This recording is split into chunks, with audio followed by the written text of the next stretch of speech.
The need to be right is making you miserable. Have you ever been in an argument where halfway through you realized something strange? You were no longer trying to solve the problem. You were trying to win. Maybe it was with your partner, a friend, a coworker. The disagreement started small, but suddenly backing down felt impossible. So you explained again. You found another example. You prepared your next response before they even finished speaking. Not because the issue had become more important, but because being wrong had started to feel personal. And that is where the need to be right becomes dangerous.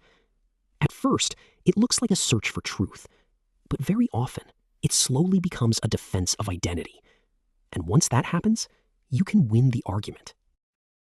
And still lose your peace, your curiosity, or even the relationship. Because being wrong does not always feel like neutral information. Sometimes it feels like a threat. Someone says, "I don't think that's true." Nothing dangerous happened, but your attention sharpens. Your body gets more alert.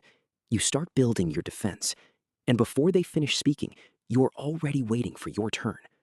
Why? Because if the belief is unimportant, changing your mind is easy. But attach that belief to your intelligence, your values, your career, your parenting, your politics, and suddenly the question changes. It is no longer, is this idea wrong? It becomes, what does being wrong say about me? And once your brain hears that question, the conversation changes. You are no longer defending an idea. You are defending yourself. For most of human history, reputation mattered, status mattered, trust mattered. Humans survived in groups, and your place inside that group could affect cooperation, protection, and access to resources. So it makes sense that we became sensitive to humiliation, correction, and social challenge. But here is the modern problem. That same system can activate over something tiny, a correction in a meeting, a disagreement at dinner, a comment online. The brain hears challenge, and suddenly a small disagreement feels much bigger than it really is. But there is another problem. Most of us think we look at evidence first and then form a conclusion. Very often, we do the reverse. We form a conclusion and then start looking for evidence that protects it. That is part of why confirmation bias is so powerful. Once you believe something, you notice supporting evidence more easily. You question evidence that threatens your position. You remember examples that make you look right. And the dangerous part is this. It doesn't feel like bias. It feels like thinking. That is why two intelligent people can look at the same situation and both become more convinced that the other person is irrational. They are both collecting evidence, but they may not really be asking, what is true? They may be asking, how can I prove that I was right? And intelligence does not always protect you from this. Sometimes it just makes you better at defending what you already believe. You become better at arguing, better at finding weaknesses, better at explaining away uncomfortable evidence. Sometimes intelligence simply gives the lawyer inside your head better arguments. So here is a useful question. What evidence would actually change my mind? If the answer is nothing, then you are probably not investigating anymore. You are defending.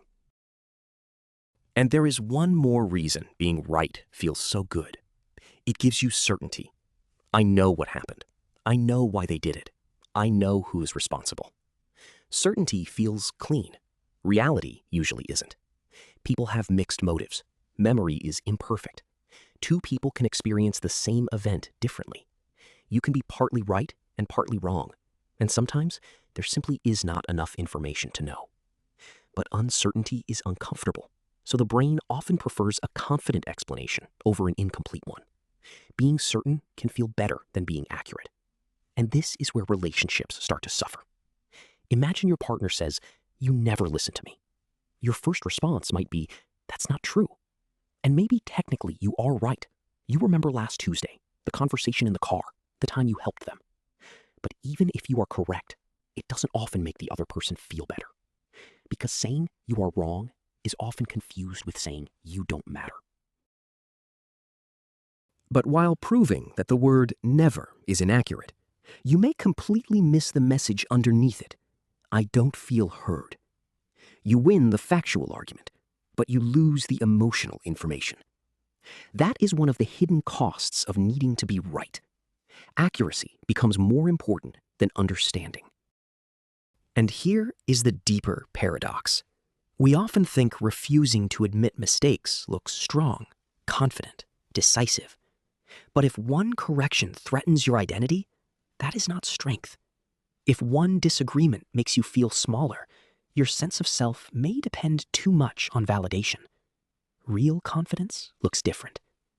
Real confidence allows you to say, I don't know. You may have a point.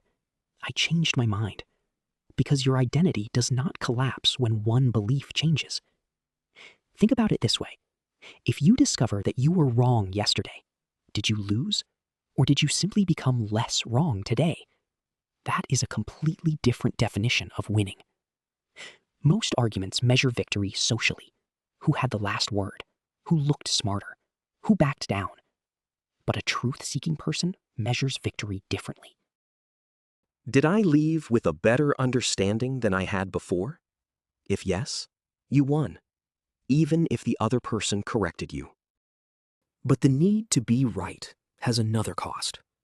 It changes how people behave around you. You interrupt because you are preparing your defense. You stop asking real questions because you think you already understand. People learn that disagreeing with you is exhausting. So eventually, they may stop telling you what they really think. And that is dangerous. Because when people stop correcting you, your confidence can increase while your understanding gets worse. This happens in relationships, families, companies, leadership. The person who most needs honest feedback can become the person least likely to receive it. Because everyone learns, it is easier to let them be right. And now, the need to be right has created the opposite result. You feel more certain, but you have less access to reality. So, what do you do when you feel that familiar urge to prove your point? You do not need to stop having strong opinions. You do not need to agree with everyone. And you definitely do not need to avoid conflict. Instead, ask yourself 3 questions. First, am I trying to discover what is true, or am I trying to avoid feeling wrong? Sometimes the argument matters. Sometimes something important really does need to be resolved. But sometimes the argument continues because your ego wants relief. Know the difference. Then ask, what evidence would actually change my mind? If you can answer that, your belief is still open to reality. If the answer is nothing, then evidence is probably no longer driving the conversation. And finally, what matters more here, being right or understanding? Sometimes being right matters enormously. Safety matters. Money matters. Ethics matter. Truth matters. But many everyday conflicts eventually stop being about truth. They become about pride, tone, status. Who apologizes first? Who gets the last word? So before you keep fighting, ask, what exactly am I trying to win? And what might winning cost me? The next time someone challenges you, notice the first impulse, the urge to interrupt, the defense forming in your head, the sentence you cannot wait to say. You do not have to suppress it. Just create a small gap and ask, what if there is something here I haven't seen yet? Maybe they are wrong. Fine, you can still disagree. But now disagreement becomes a search instead of a war. And if they are right, you get to update. You leave with a better understanding than you had before. That is not humiliation. That is learning. So go back to that argument. You have one more point ready. Maybe you are even right. But before you say it, ask, what happens if I win? Will the problem actually be solved? Will the relationship improve? Will I understand anything better? Or will I simply walk away, satisfied that I defeated someone I still have to live with? There are arguments worth having. There are truths worth defending. But not every disagreement deserves your identity. Not every correction is an attack. And not every conversation needs a winner. You don't need to win every argument. You need to know what's worth losing.